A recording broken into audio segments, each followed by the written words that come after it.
Tole akkam jirtu boqonnaa kana keessatti exercise 2.12 13 maal akka ta'e wajjin ilaalla.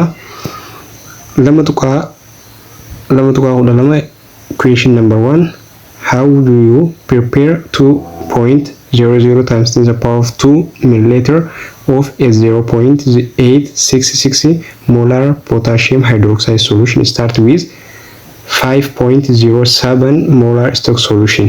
Akkamitti qopheessinaa? 200 millilitira duwwaa tuqaa 8 molar potassium hydroxide solution akkamitti qopheessinaa? Eessarraa? Stock solution isa kanarraa fudhannee jechuudha. Duwwaa tuqaa 7 irraa fudhannee akkamitti qopheessinaa? Isa kanammoo qopheessuudhaaf volume hangam takkaan nu barbaachisaa waan jiruudha.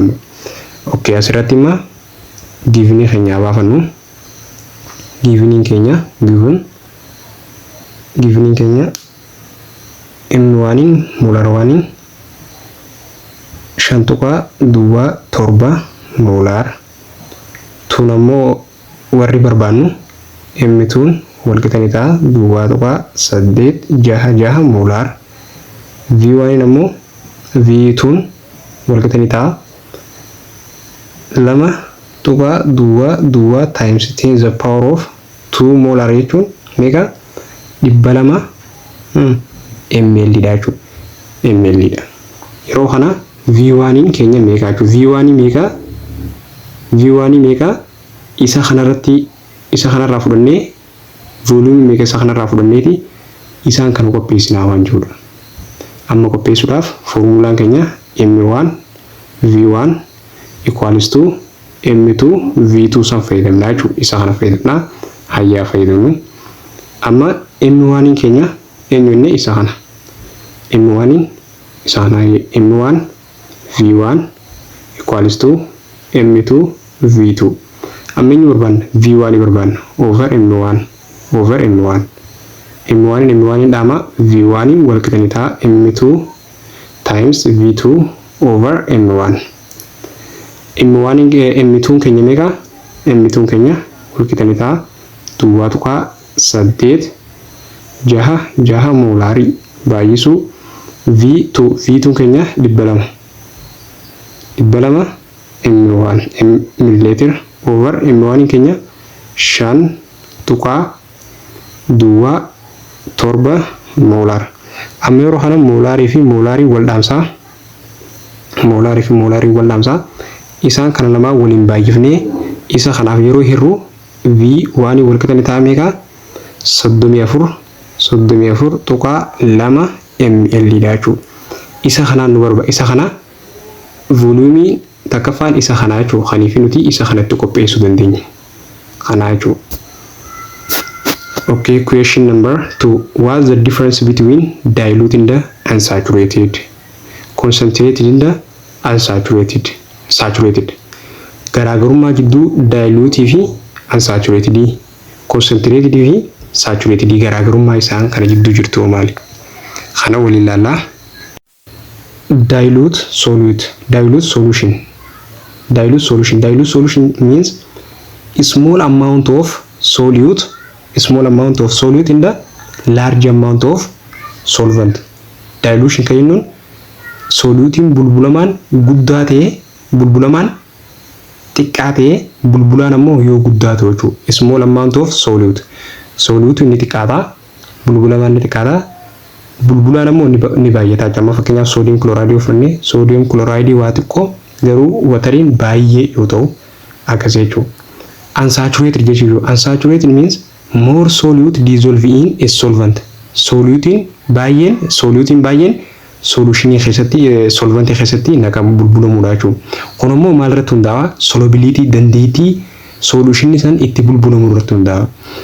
Osoo fi saturated equilibrium irra osoo hin gahin dura saffisa inni ittiin maal ta'u bulbulamee solution ta'u san jechuudha. Eenyu? Unsaturated. Osoo saturated hin gahin dura maal ta'u bulbulamu.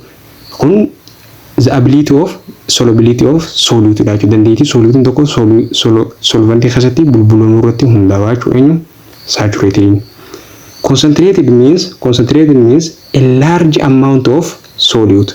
Solutiin baay'ee ta'e solventiin xiqqaachuu bulbulaan baay'atee bulbulamaan xiqqaachuu jechuudha. Saturated jechuudha. Saturated means maximum amount of solute dissolve in a given solvent.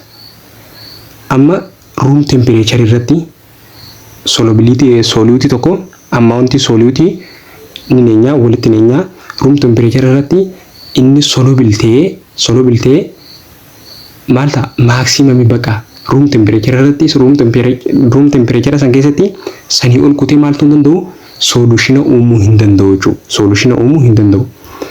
Garuu immoo yoonii fi temperature pressure yoo cammarree yoo daballee maal godhaa super saturated uumuu dandeenya. Garuu immoo room temperature irratti bootaa inni itti dhaabbatu jechuudha. Maximum amount of solute.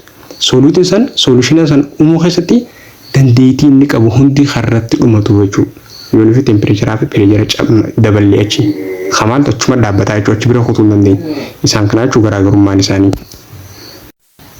Question number 3 maal jaa prepare a 100 milliliter of 0.1 sucrose from 1 molar sucrose solution by dilution. Dilution idaan sucrose 1 milliliter 1 molare kanarraa 100 milliliter kaniif sucrose duwwaa tuqaa takka molare kan qabu qopheessi.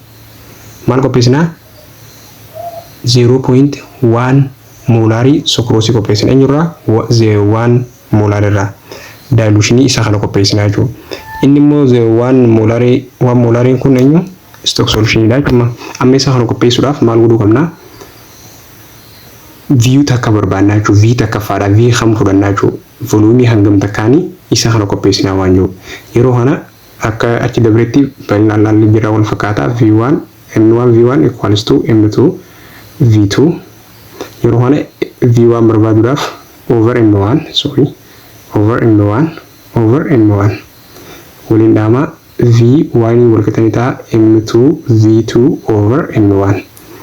M1 keenya eenyummaa asirratti M2 keenya 0.1 V1 wal qixanii ta'a 0.1 times V2 molaridha. V2 ammoo 100 milliliter over M1 1 molar wal qixanii ta'a. Isa kana yeroo waliin baay'ifnu 10 ta'a. 10 ml ta'a jechuudha. Molariin kun fi molariin as jiru bal'aansaa sambuuda irra jala kana maal tofaa takkaafaa jechuudha. V1 wal qixanii ta'a 10 ml dha jechuudha. 10 ml kana nu barbaachisaa jechuudha. Isa kana qopheessuudhaaf 10 ml nu barbaachisaa jechuudha. Solution millilitera 100 akka qopheessuudhaaf sucrose. Okay, exercise 2.13 exercise 2.13 outline the preparation of 100 milliliter of hypotonic solution hypotonic 0.1 molar dha jechuudha. Tartiibaan laallaa A fi B C illee amma A laallu maal jedha outline the preparation of 100 milliliter dhibba takka akkamitti qopheessinaa jechuudha. Hypotonic 0.1 molar amma kanarratti waa'ee hypotonic hypertonic isotonic isaan kana nu galchuu jechuudha. Maaliif isaan kun cell osmosis dha. Cell osmosis waan ta'eef nuti akkamitti imma solution kana qopheessina waan jiru malee waa'ee hypertonic fi hypotonic kana keessa nu dhimma ittiin qabnu jechuudha. Kanaaf maal goonaa jalqaba isa kana dalaguudhaaf moolii barbaannaa. Mooliin wal qixanii ta'a jennaan. Moolii wal qixanii ta'a molar times volume jechuudha. Kun isaa dhufu yoo ta'e immoo molariin wal qixanii ta'a mol over volume illiter yeroo ta'u moolii barbaaduudhaaf kiristoos goonaas moolii wal qixanii ta'a isa kana dhufaa jechuudha. Kun formulaa akka fudhannee sambuuda molar eenyuti molar sodium hydroxide 0.1 molar nu kannee jira jechuudha. Volume keenya 100 milliliter volume is equals to 100 ml dhibba ml kana gara liitira deebisuudhaaf maal guna kumaaf irraa 0.1 liitira ta'a jechuudha 0.1 liitira maaliif moolaarii keessatti volumiin liitira waan ta'eef 0.1 liitira isaan kana lamaa yeroo waliin baay'ifnu meeqa ta'a 1 times 10 the power of minus 2 maal ta'a mool ta'a jechuudha mool ta'a amma moolii hirkannee maal barbaanna maasii barbaanna kanaaf mooliin ammoo walqixanii ta'a give mass over molar mass over 1 goone yeroo criss cross baay'ifnu maasii walqixanii ta'a mol times molar mass jechuudha isa kanaan dileenya jechuudha maantana mooliin keenya maasiin keenya mol times molar mass of solution equals to mol times molar mass mooliin keenya waan kana jechuun duwwaa takka mol times molar mass sodium hydroxide dha 58.5 gram per mol molii waliin dhama isaan lamaan kana ammoo yeroo fi waliin baay'ifnu meeqa arganna duwwaa maasii walqixanii ta'a 2.585 arganna jechuudha giraama 2.585 giraama arganna haya amma akkaataatti qopheessinu kaalkuleet goone argannee maasiin keenya 2.585 giraama amma isa kana kaalkuleet goone argannee maal goonamma soodiyeem kilooraayidii giraama hangan takka safarree baafannaa jennu eeganii fi safarree baafannee maaltu jira voolimeetirikii jira isa kana irratti maal godhu deemna dhibba ml qopheessu deemna jechuudha dhibba ml kanii fi duwwaa tuqaa takka moolaarii isa kana hamma yeroo kana isa kana fuunee maal goona asitti daballa hanga isa kana itti daballee soodiyeem kilooraayidii keenya kun duwwaa tuqaa 585 giraama amma kanuti safarreeti mizaanaan safarree baafannee giraama hangan takka kabaafanne kanaaf volumetric flux tana kanatti daballe eega daballe bishaan hanga tokkotti neenaa eega tinee booda ni bulbulla eega bulbulle booda immoo hanginni miilimeetira asirra ni jira miilimeetira 100 takka gootti maal goona bishaan itti daballaa jechuudha tarii itti daballaa hanginni as gootti yeroo san maal goone solution keenya qopheessine jechuudha solution keenya qopheessine kanii fi moolaarii duwwaa tuqaa takka volumii immoo 100 takka miilimeetira qabu inni itti aanus kanuma fakkaataa hypertonikii duwwaa tuqaa 25 moolaarii hatee soodiyeem kilooraayidii innis kanas qopheessuudhaaf maal goona moolii barbaannaa jalqaba mooliin keenya immoo molar times volume ayye amma moolaariin keenya meeqa duwwaa tuqaa 25 molar times volume keenya duwwaa tuqaa takka leetira jechuudha leetira amma isaan kana lamaa yeroo fi waliin baay'ifnu duwwaa tuqaa 25 ta'a mooliin walqixanii ta'a duwwaa tuqaa 25 mool arganne maasiin ammoo walqixanii ta'a mool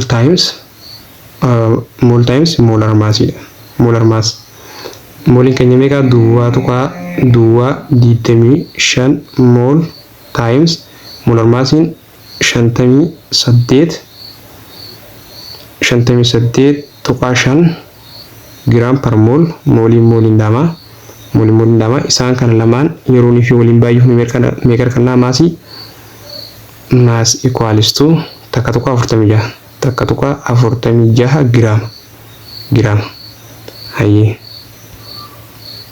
maasiin walqixanii ta'a takka tuqaa 46 giraama amma maasii kanaanii maal goona flaxin takka volumetric flaxin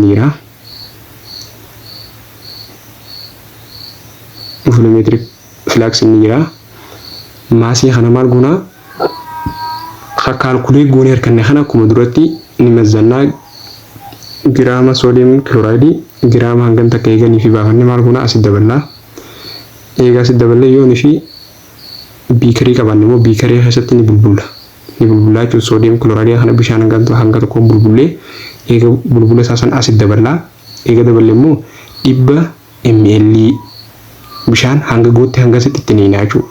San booda duwwaa tuqaa 25 moolaarii isa kana qopheessinaa jechuudha. Isa kana qopheessinaa jechuudha. Maasii kanaan.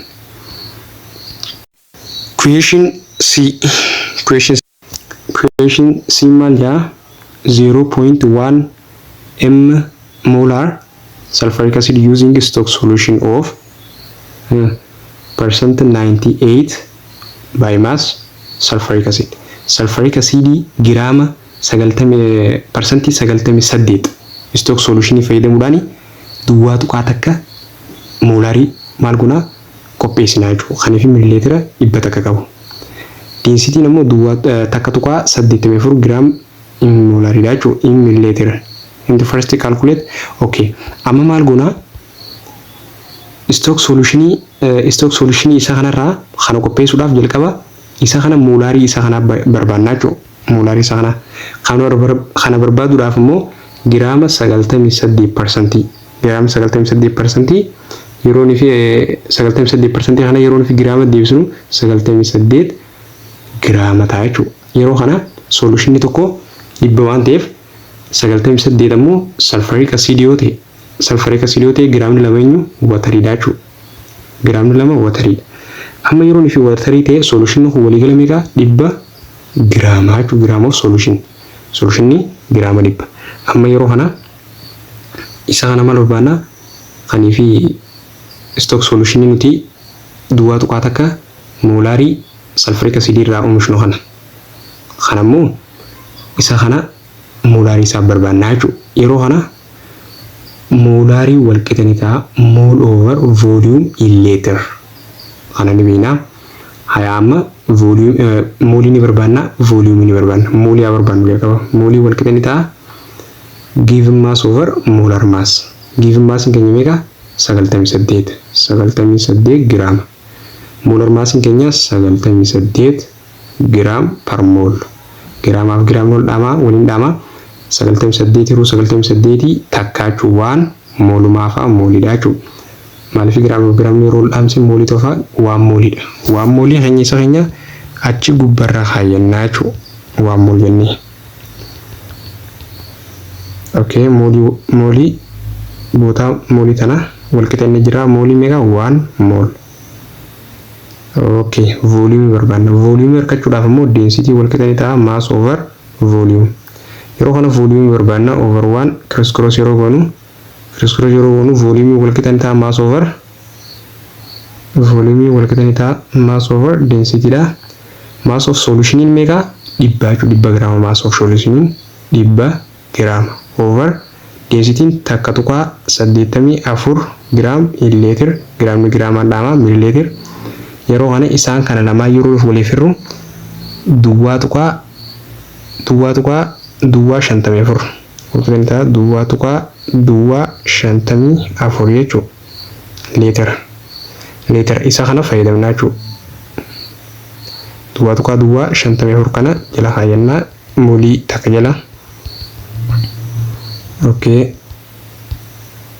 duwwaa tuqaa 54 liter isaan kana lamaa yeroo waliif hirru yoo meeqa arganna 18 tuqaa 34 molar 18 tuqaa 34 molar argannaa jechuudha.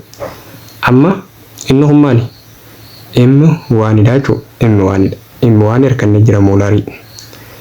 Hayyee M1 keenya 18 tuqaa 34 molarii dha. V1 keenya kanii fi isa kanatti qopheessinu ni barbaannaa jechuudha. Hin beeknu. M2 keenya immoo meeqa duwwaa tuqaa takka molar. V2 keenya immoo wal qixanii ta'a 100 millilitiriidha jechuudha. Millilitira. Hayyee M1 V1 equals to M2 V2. Amma waan fi V1 barbaadu deemnuuf over M1 over M1. M1 fi M1 wal dhaamaa waliin dhaamaa V1 wal qixanii ta'a M2 keenya meeqa duwwaa tuqaa takka molar. V2 keenya 100 ml over 18 M1 18.34 molar.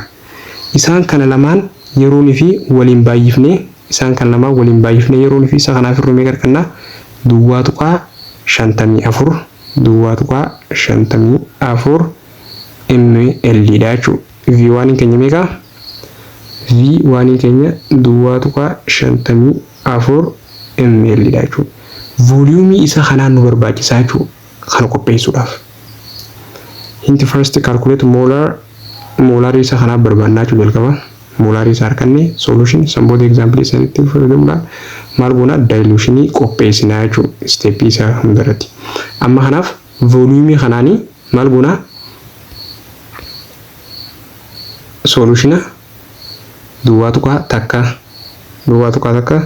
millilitera volume duwwaa tuqaa 54 ml isa kana qopheessuudhaaf isaan kanaan nu barbaachisaa jechuun volume keenya immoo meeqa?